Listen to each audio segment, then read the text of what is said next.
Hi, everyone. Again, thank you very much for having me. Thank you, Elisa, for inviting me.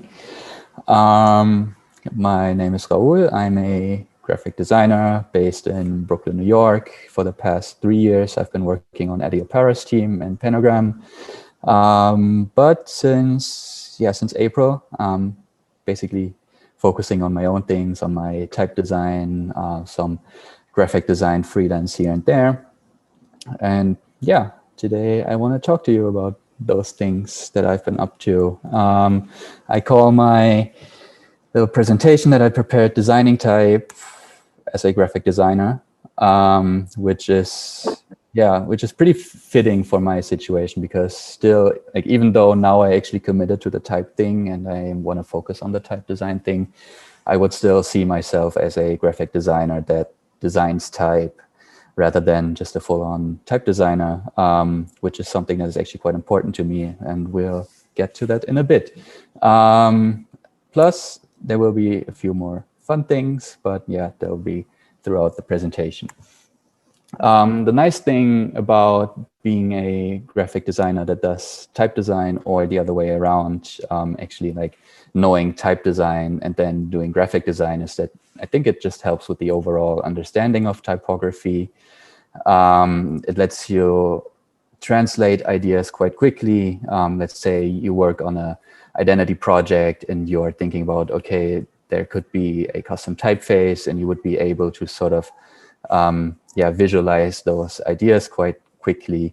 And yeah, you would also be able to like sketch out customizations for a existing typeface just because you have those skills. Of course, the actual type foundry that the design to typeface that you're customizing actually has to approve or actually implement those changes. But I think just from the craft aspect of type design, it allows you to do all these things very quickly and quite easily.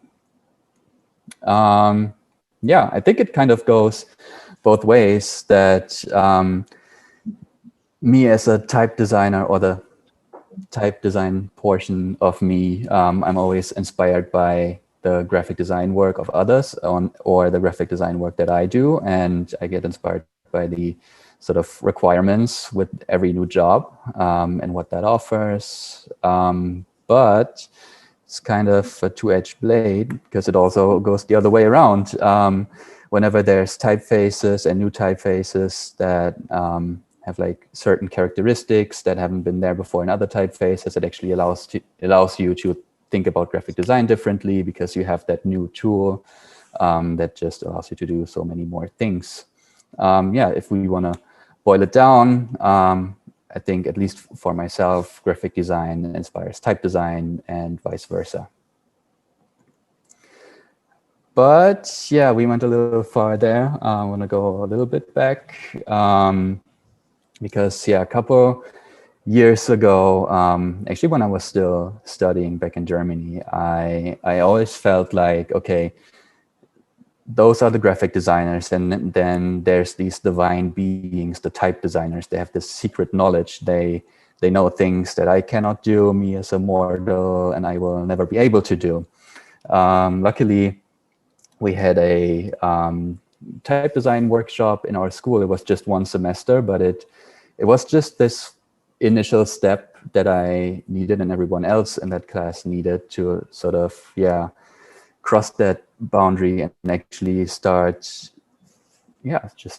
trying type design. And of course, it's not as simple as this little meme right here, but it kind of sums it up to a certain degree, that also, if you don't have formal type design training, you can go a long way by actually talking to type designers, because it's become such a democratic thing almost.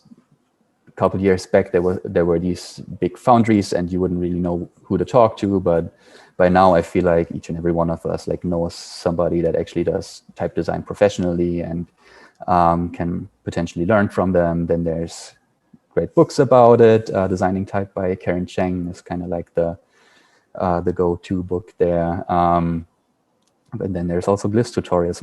I use glyphs to design type, and that community around it is pretty astonishing, because I don't think I ever had a question, like a technical question about the software that wasn't answered by somebody in the community, or actually tutorials that they have on their website like right away. So yeah, this led me to designing a typeface, my very first one, not this one, because yeah, again, it was this situation where I felt like I knew what kind of typeface I wanted, but I couldn't find one that was out there. And now that I sort of learned that skill, I was like, okay, I'll just design it myself. So I was looking for a typeface that is like very straightforward, grotesque typeface, but I wanted it to have a little bit of a elegant edge to it, like something that is a bit more finessed, a bit more fragile. But I mean, yes, I'm combining a lot of things there, but that was like kind of what I had on my mind.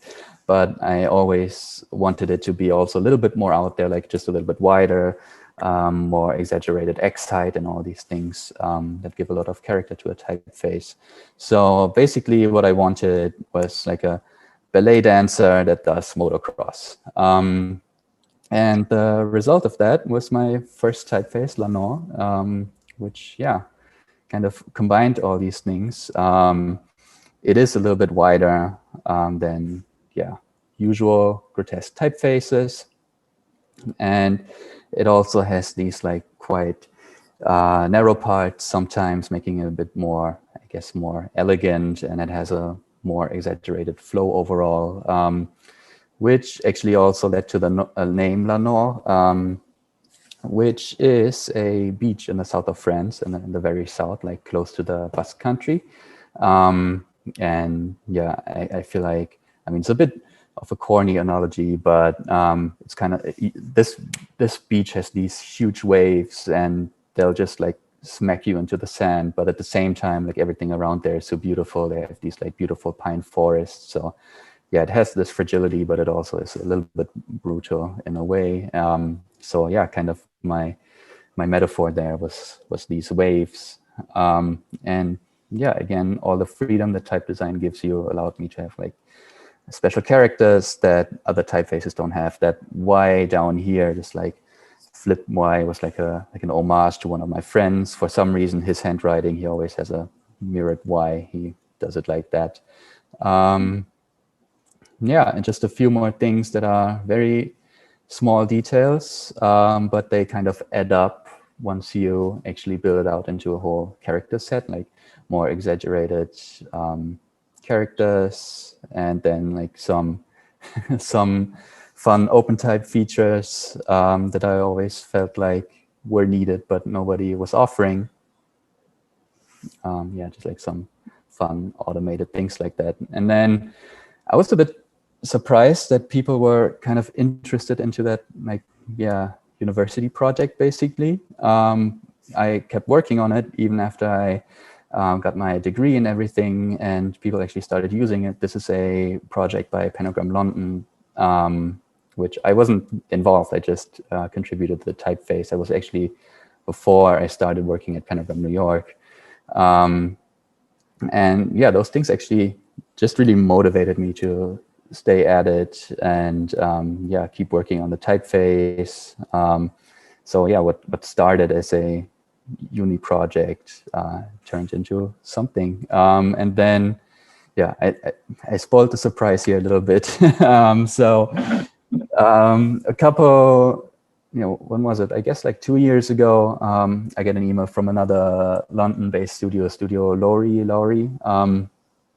and they were a bit ominous with their things, with the things that they could say in that email. They were like, "Hey, we are thinking about using your typeface for a cultural project on a larger scale. Would it be cool if would it be cool to send us a try?" I was like, "Yeah, whatever." And honestly, I mean, I get a lot of those emails because until now, the only way that I distribute my work is through email and people reaching out to me. So I get a lot of those, and yeah, 60% of the time I don't hear back from people. So I didn't even expect any reply. And then a couple months later, they were like, "So yeah, the client actually approved the typeface, and we want to buy like a 100 licenses and whatnot. And by the way, Sundance Film Festival is our client, so that was pretty cool. That's, I think, until now, like the proudest use of my typeface. And yeah, it again was like this push of motivation to yeah, keep working on it. Actually, also got the poster in the back right here. I just haven't found the time to put it on the wall.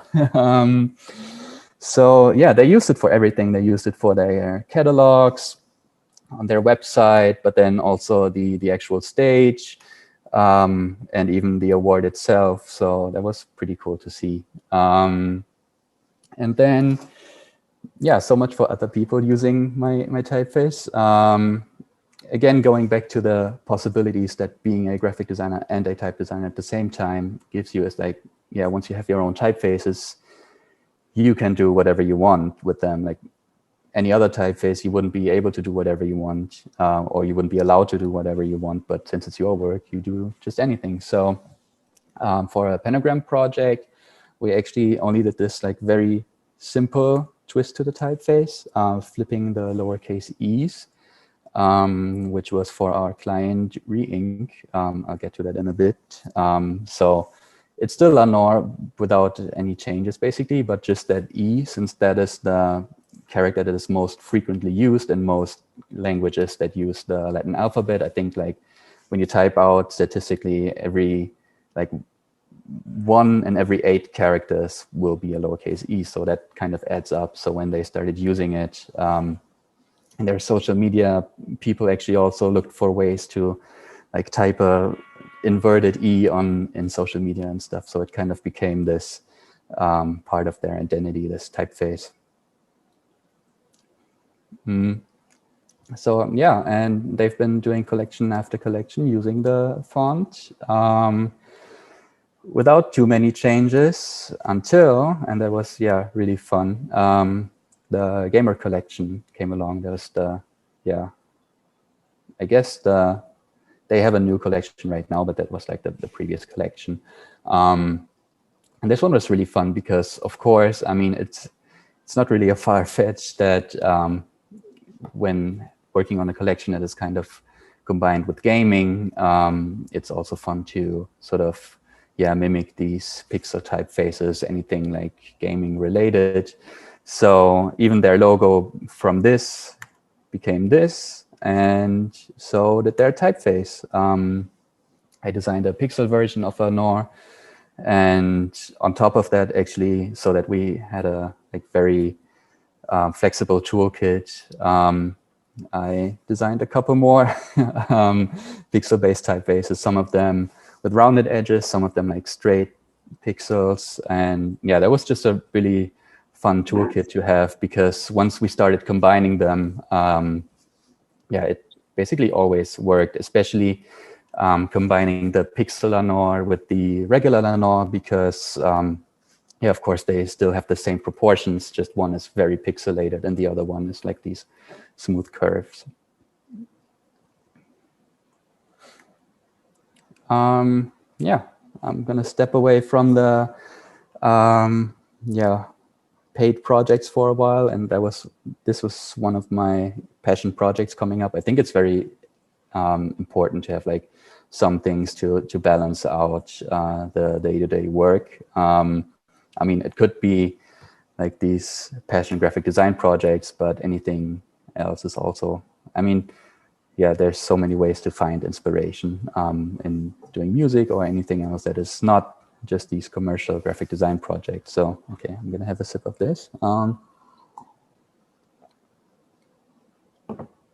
So the thing with working full-time in the design studio, but also having like these interests, is that it's really tough to find time to follow these other interests. And my thing is always, I mean, since I don't even know, like even back in elementary school, I would always get in trouble with the teachers because I would like rather draw than follow whatever they were talking about. And yeah, I feel like that's a very common theme amongst graphic designers.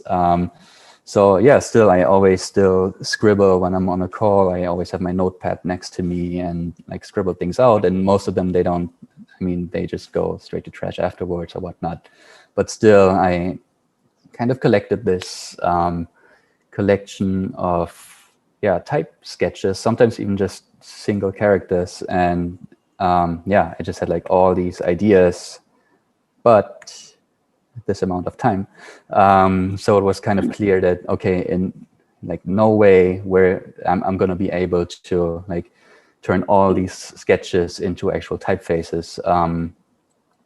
But I still wanted to use them somehow, or like show them somewhere at least, so they don't go unused at all. So, and that also made me think of another thing that I do in my spare time, but that barely anybody gets to see or actually to hear, which was, I mean, now I kind of produce music a lot. And back in the day, I was collecting records a lot. I still do, but back then I was kind of every now and then recording these DJ sets just by myself on a sunny Saturday in my room. But that was like really fun. But yeah, again, nobody got to hear those.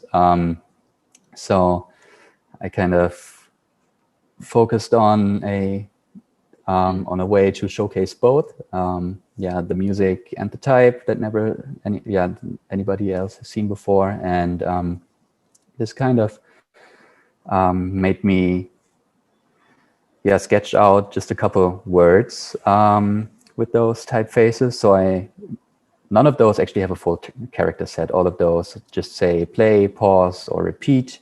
But yeah, also typefaces that I had sketched out. And then, they also have figures. So like that's kind of the thing. There's those couple words and then the figures. So in the end, this just became a very simple website, which kind of is a type showcase, but also a music showcase. I don't know if you can hear that sound from the presentation right now, but yeah, there's a link to the site. So if you ever feel like listening to some house music while working, I can send that to you. So yeah, that was something. I feel like once I finished that project and published it, like a lot of pressure was released, because I felt like, there's these unfinished things and they're probably going to stay unfinished, but at least they have some kind of purpose. Anyway, back to the commercial world. One more custom typeface that I did is actually quite long ago by now. That was when I was still at 2x4 here in New York. They were working on a project. That was called the Diner, which was basically at the Milano Design Fair.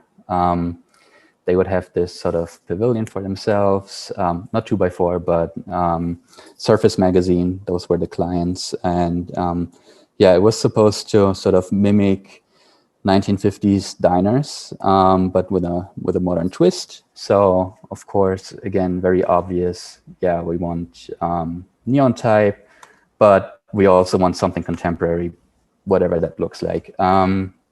So the result was kind of the simplified neon typeface. And what was special about it, because this was only used as a display font, instead of having uppercase and lowercase, there's these narrow characters and there's wide characters, and they never exist by themselves. Like there's never a use of only wide or only narrow, but instead they're always kind of mixed to be able to play with that rhythm. And this became kind of the main element of the identity.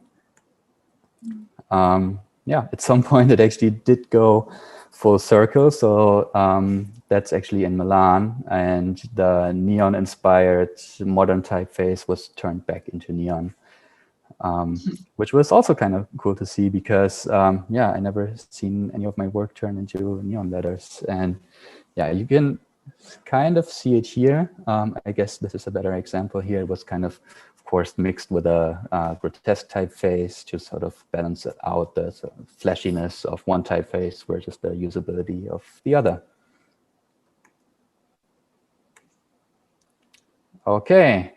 I have a very bad sense of timing. I don't know if I was rushing or if this was like terribly slow.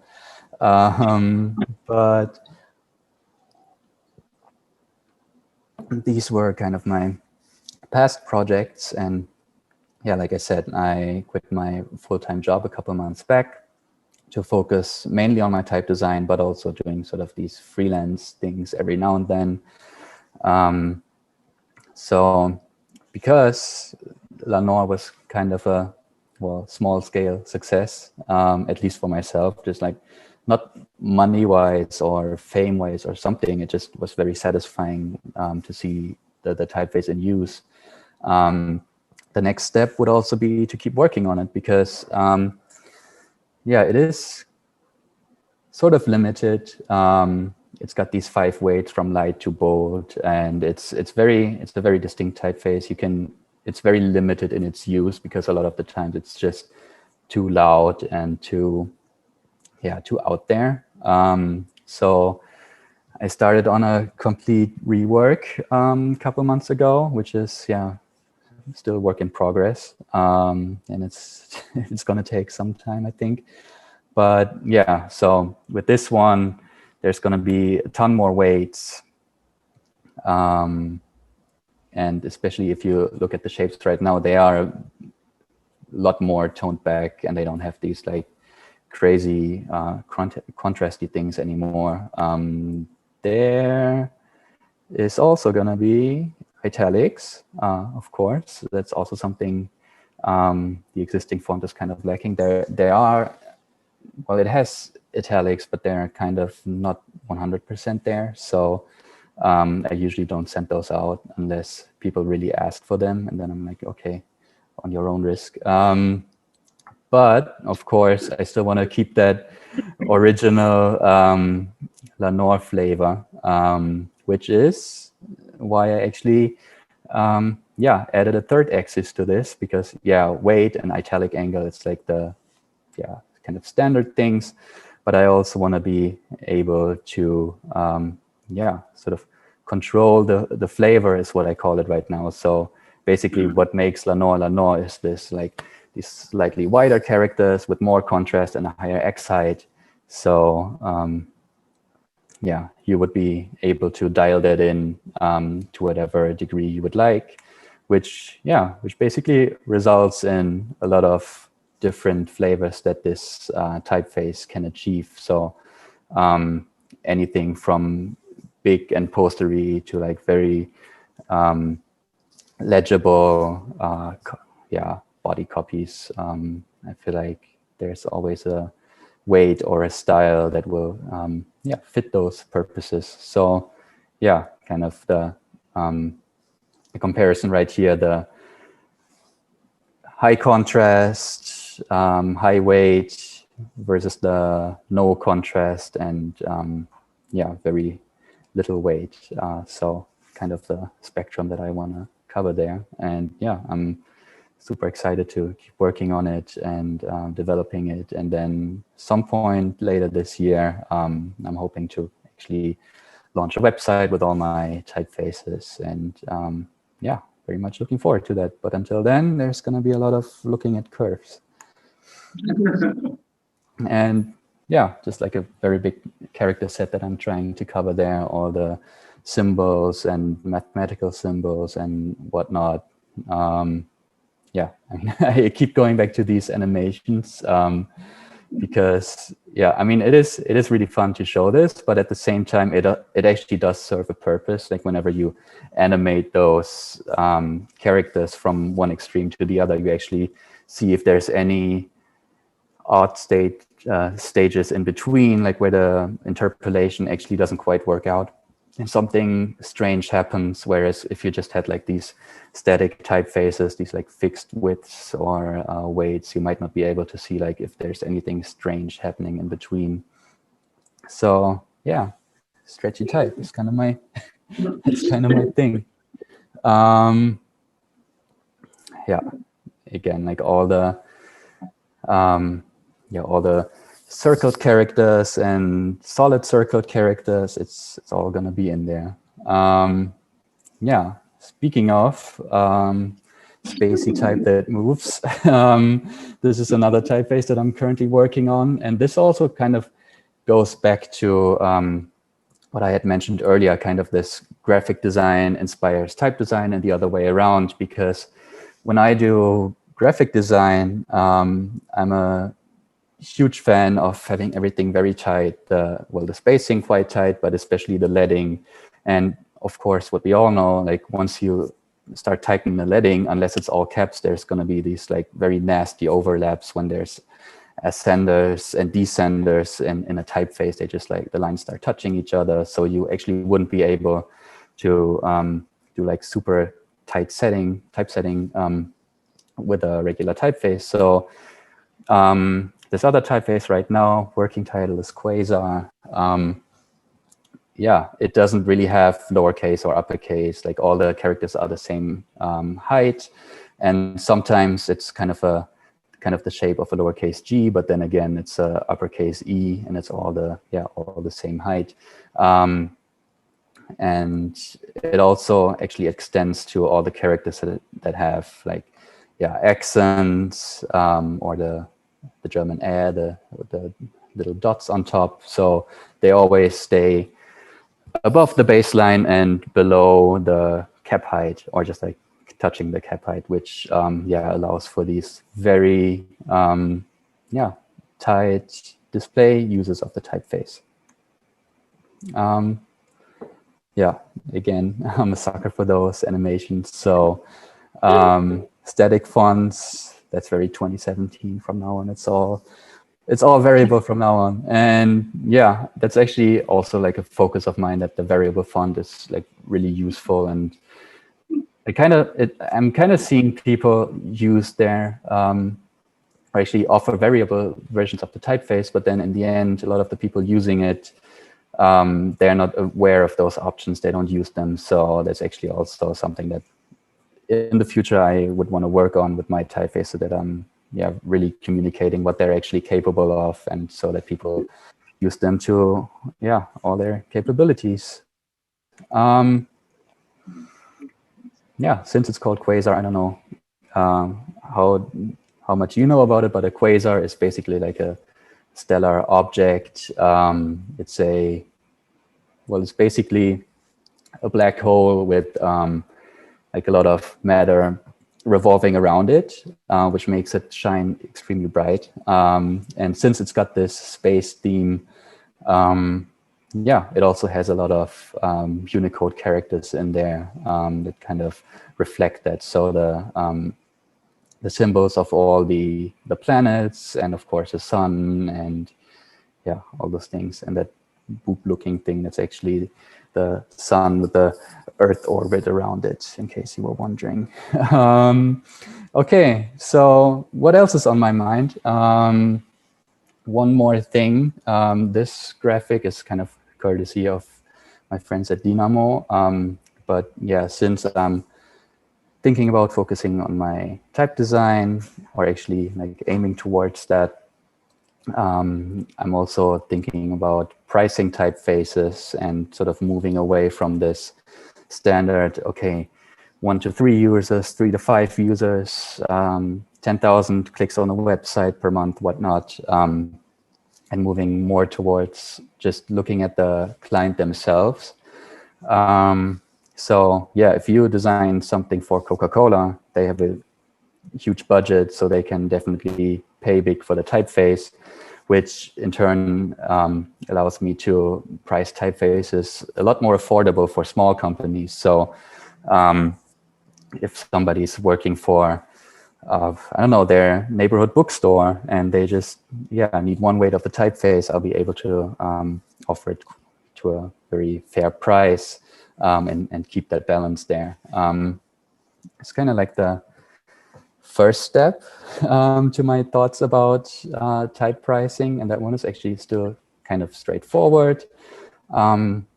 Where it gets a bit more complicated is when we actually look at the global differences in, basically in wealth, because spending £90, $90, €90 on a font, for us, it's probably not that big of a deal, but for somebody where €90 is basically, like a week's wage or something, it's almost not affordable, or it is not affordable, which is kind of a bummer, because I definitely don't want sort of, the wealth of our nation, or like global differences in wealth, to exclude people from using my work.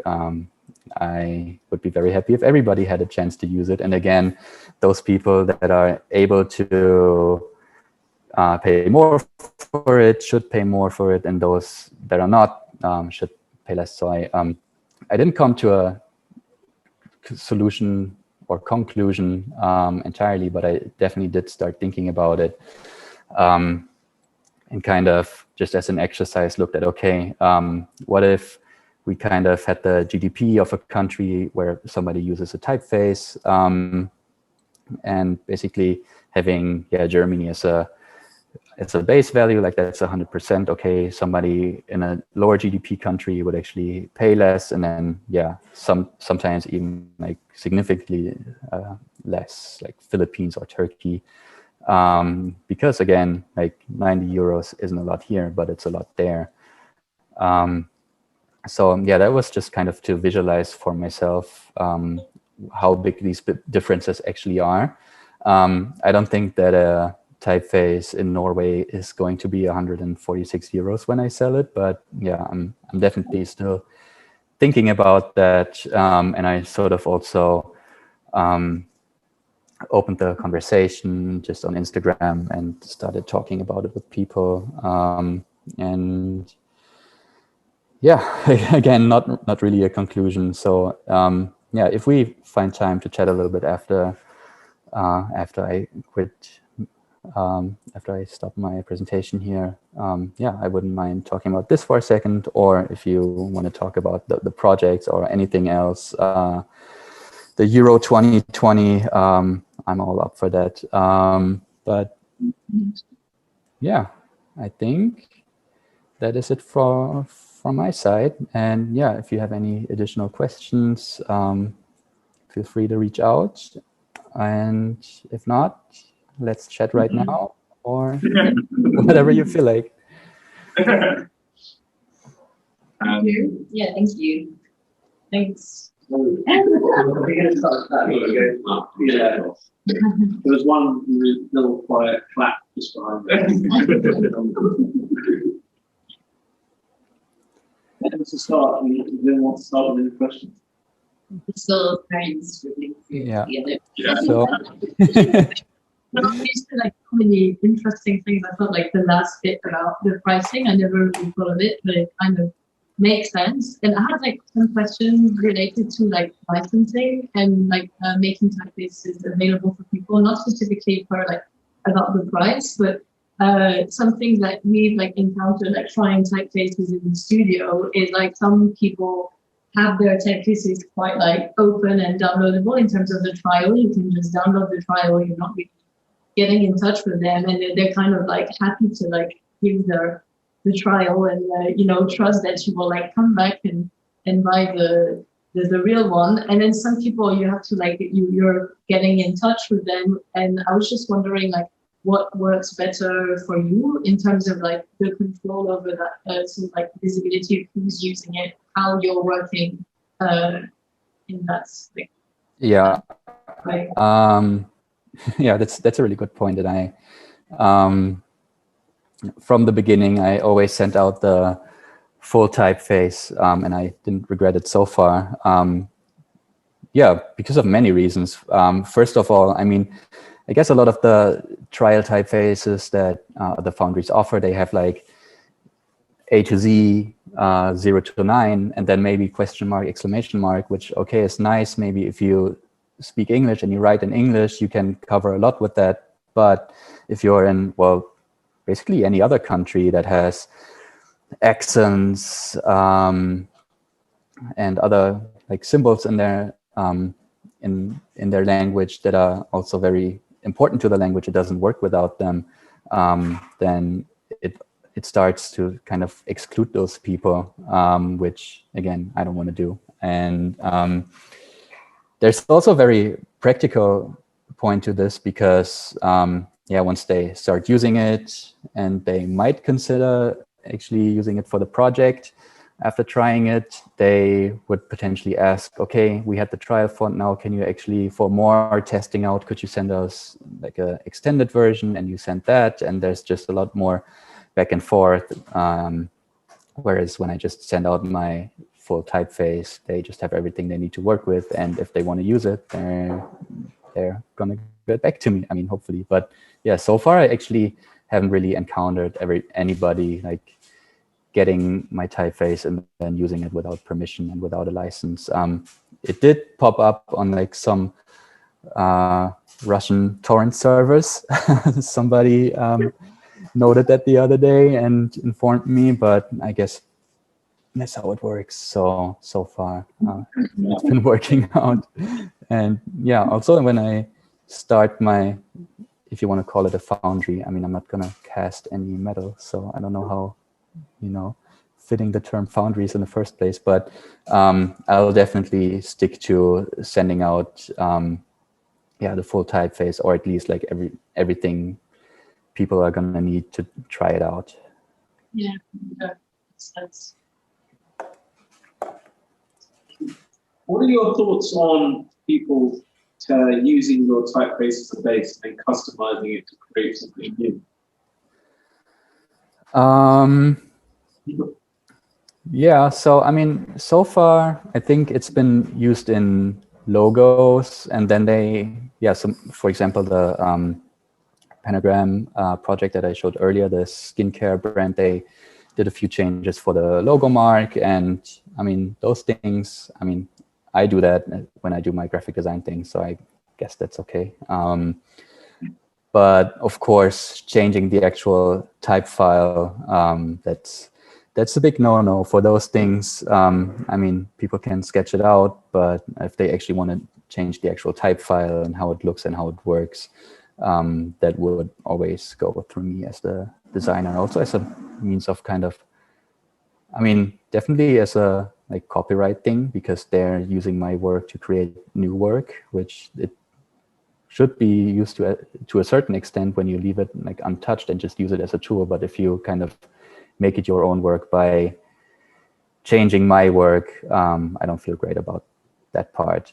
But I'm always happy to like make those customizations or implement those customizations that people think of, and actually,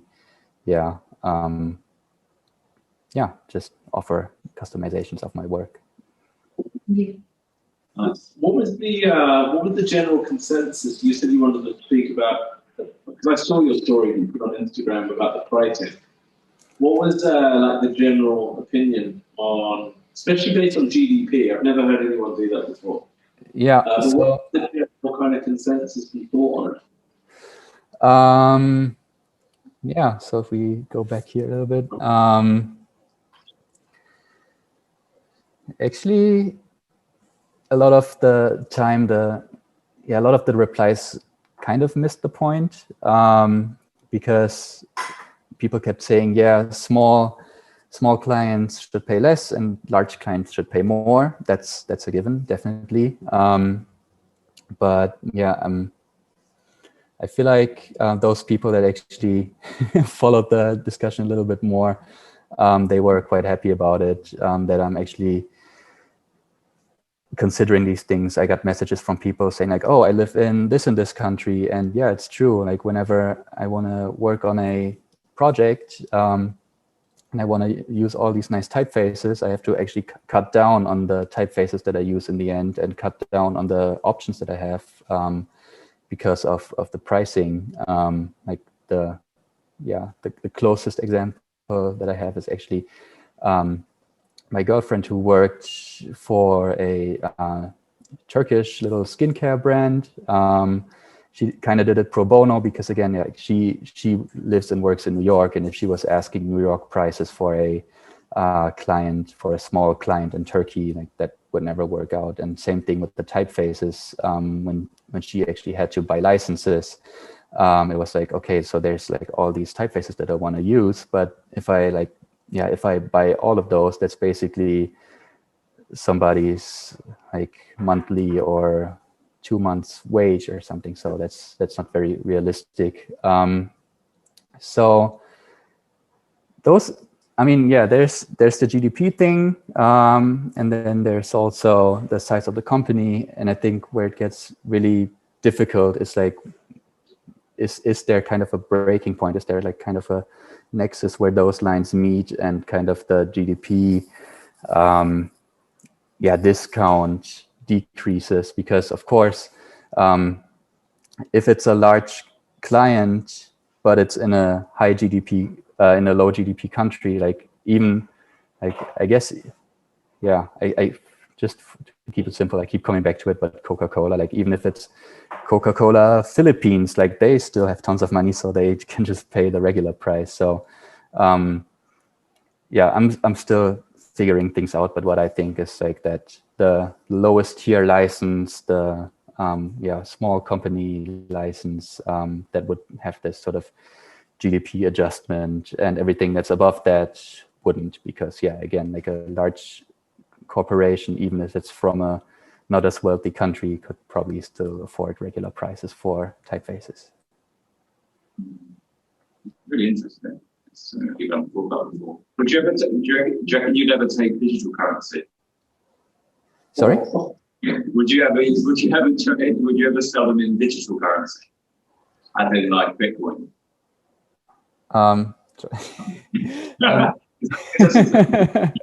No, right now I'm just having a little bit of audio issues. I think like the people sitting further in the back are the hardest to hear. Like, yeah. He asked if you would sell your typefaces for digital currency.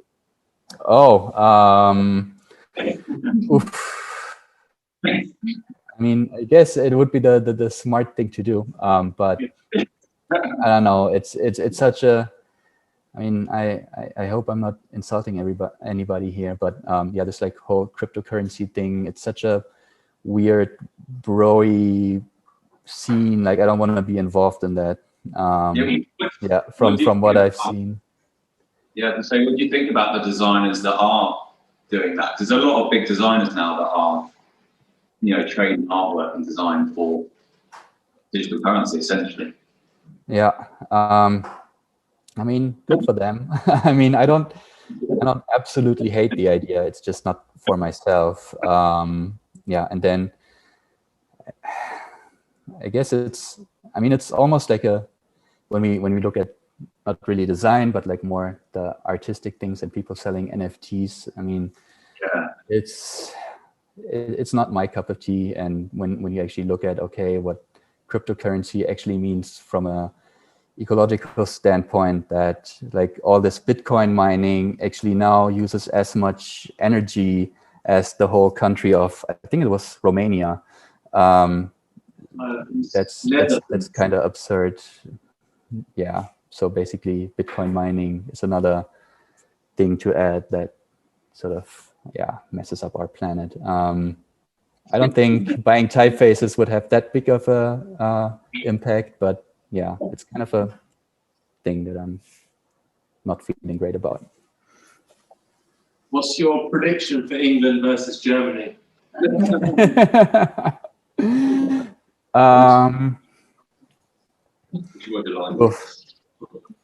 I mean, yeah, we beat Portugal by quite a bit, but at the same time, we also almost messed up against Hungary. So I'm not really sure about that.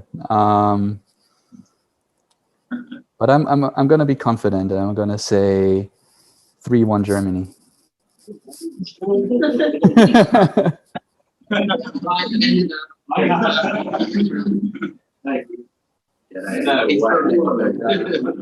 I think Germany would be. Friends of Germany. Does anyone else have any questions? Yes, I have a question about like typeface promotion, because you sort of like your typeface for like super cool clients. In your experience, like in terms of promoting the typeface, what methods did you find really successful, and the ones that didn't work out, in terms of like promoting it and making people want to use it? Yeah, so I think it just, for me, when I released Lanoa, I didn't put any thought into that because I was actually still a student, and I was just like, hey, I made this typeface. Anybody want to use it? Send me an email. And I actually got way more replies than I had expected. And from then on, it kind of, took off by itself. Like somebody uses it for a nice project. So I post that project on my Instagram, and that, of course, gets more attention, gets more use, gets more attention, and so forth and so on. So actually, until now, I never had an actual like promotional phase of any of my work where I actually set out to, okay, I'm going to promote this and this and that. So this is actually something that I'm yet to experience. Okay,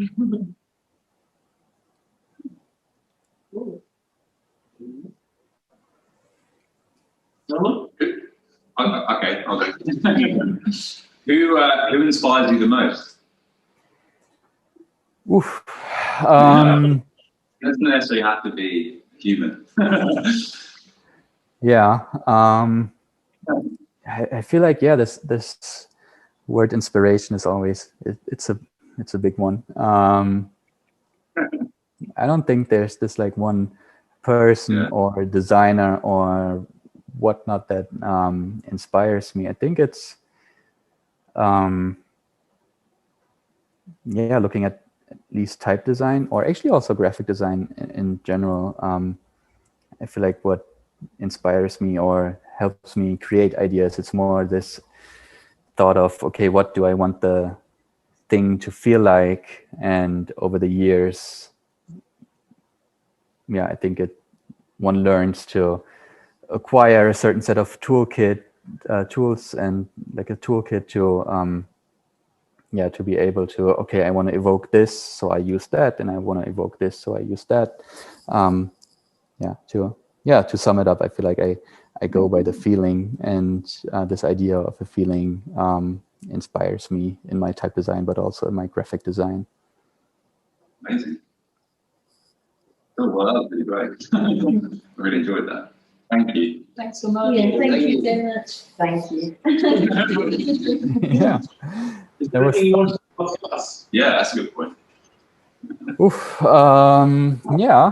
I mean, I was kind of expecting everybody to be on their own Zoom screen, and I'm actually very glad that it's like kind of a conversation as a larger group right now, and not everybody by themselves in their own room. So, which also kind of answers my question, like, are you back to the office? I guess you are. Yeah,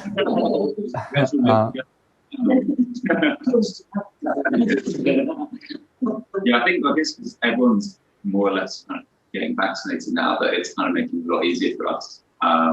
So we kind of, I think definitely for creativity, I think we found that working remotely has limitations. I think in some ways it's really good, and it's a lot harder. So yeah, I think we're enjoying being back. No, I feel like I really left. But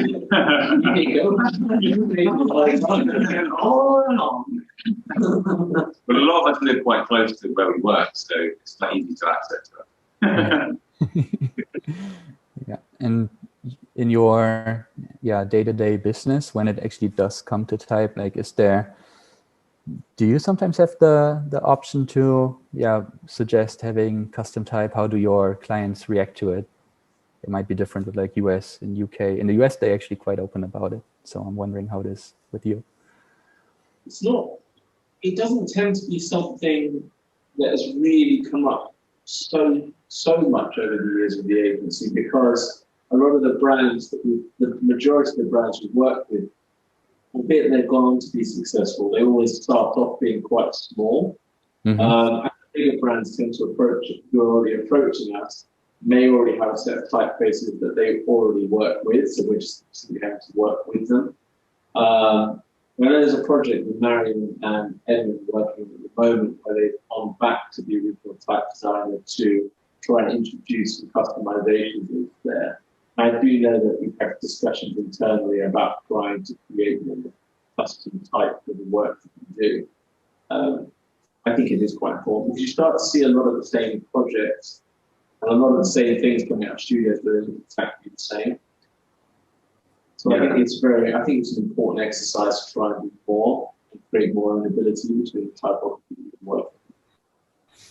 Yeah, I think it's like that thing you said about adding that feeling, isn't it? I think we tried, rather than just typing out a typeface, a word in a typeface, and kind of setting it in a certain way, it's kind of what those can do, the mark. Yeah, we don't, I guess, rarely step into like a full typeface that you can like actually live type and then reuse, more like display things or a little bit more, or mark. But for sure, I think, well, I mean, as a studio, we're definitely way more into type design ourselves. I guess we're actually working on type projects, so we're developing our own typefaces, which is quite cool. And is anybody like doing type things or like type design things, I should say, among you? All right. Nice. I do some type design as well. Lately we've been working with a foundry in a collaboration, like a fun project. I designed a typeface as well at uni for Good Girl, which is very like fat and yeah. I'll send it to you. Like you let me know what you think. Yeah. But yeah, I love it. I'm actually keen to get more into like calligraphy because I feel like I started with things that are very play and sans serif because that was naturally easier for me. And now I'm quite drawn to like drawing one. Now I did one that was quite traditional recently and I want to funk it up a little bit. But I feel like I need that, like, yeah, I don't know about you, but I'm curious to try more like a hand technique that informs the digital. I don't know what you think. Yeah, that's cool. And I think the most interesting things like will probably emerge on these, where these things meet. Like where does the calligraphy and the sans serif meet, and what does that look like? That hybrid that comes out of it. So, and yeah. That's cool to hear. And yeah, if you want to send me anything anytime. And yeah, I would love that actually. Get some advice.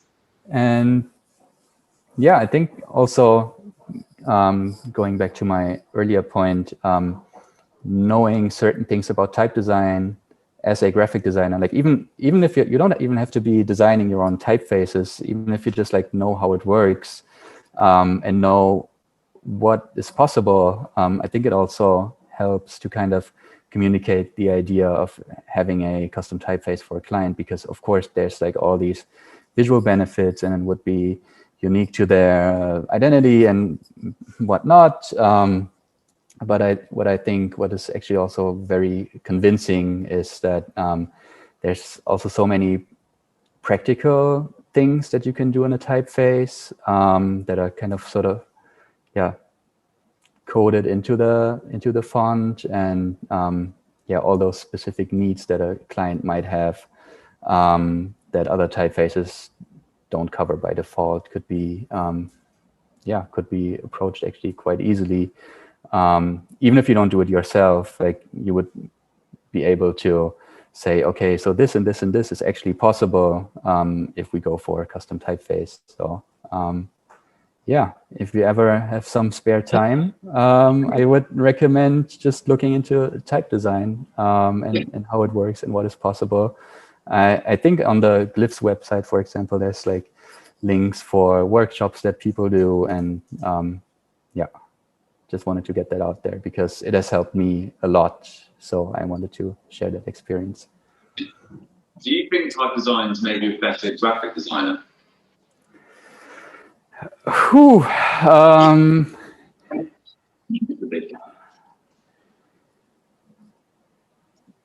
Or is it? I mean, very, very boring answer, but not necessarily.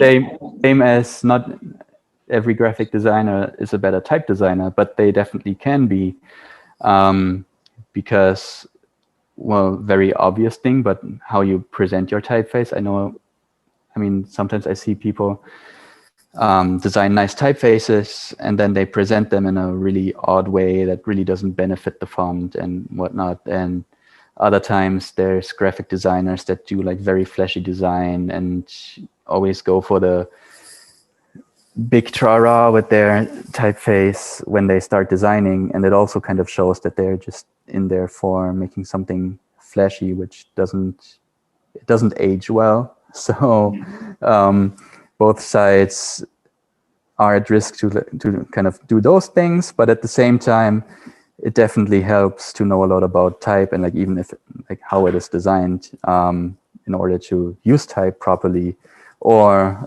to know a lot about how type is used and then design a typeface accordingly. So I guess not a very satisfying answer because it's not a yes or a no, but yeah, I think it can go both ways, definitely.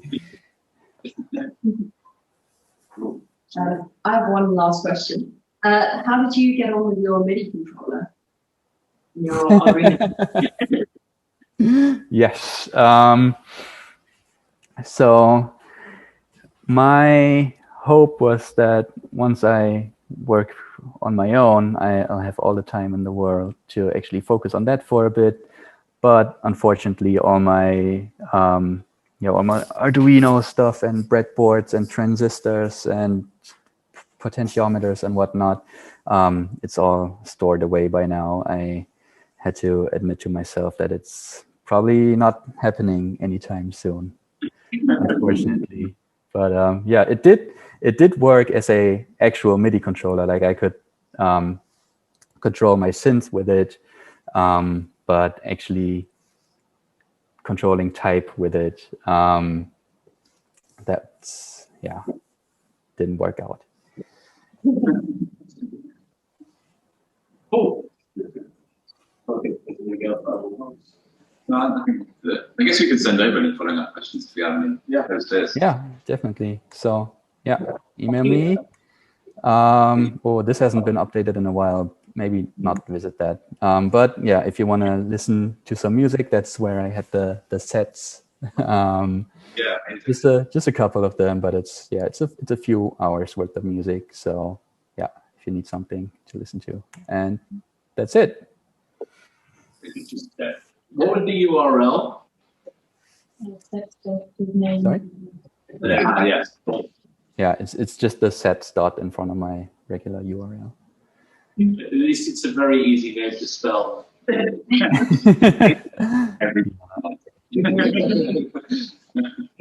you happy for this video when we decide to collate all of these Thursday sessions to go online?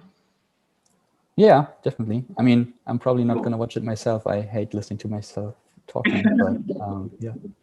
We'll do a voice changer. Yeah, something. Thank you so much for your time and thanks for staying later. Actually, hold on. Are you in New York now? Yes, I am. So it's lunchtime for me. Yeah. It's 1 p.m. Thank you very much. Nice to meet you. Thank you so much. Thank you. Yes. Nice to meet you. Yeah. Thanks. And talk soon, hopefully. Bye. Bye.